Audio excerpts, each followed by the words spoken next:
This is the BK Mueller 888-576HC vacuum breaker kit for the new style BK Mueller faucets with the tan handle. So we'll go ahead and get everything out of the packaging here and show what what the package will come with. So of course it will come with that vacuum breaker cap,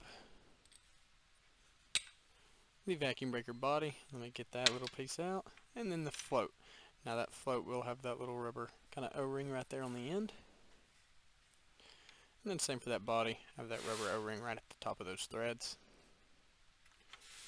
And we can go ahead and get a couple measurements of each piece. We get an outer diameter of that vacuum breaker body.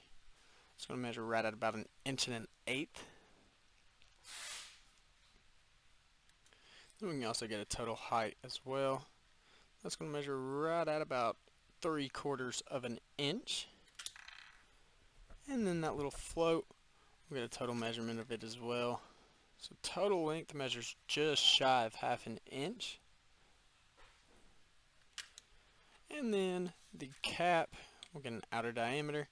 That's going to measure right at 1.25 inches.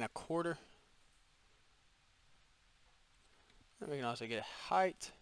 That's going to measure right at 1/2 inch.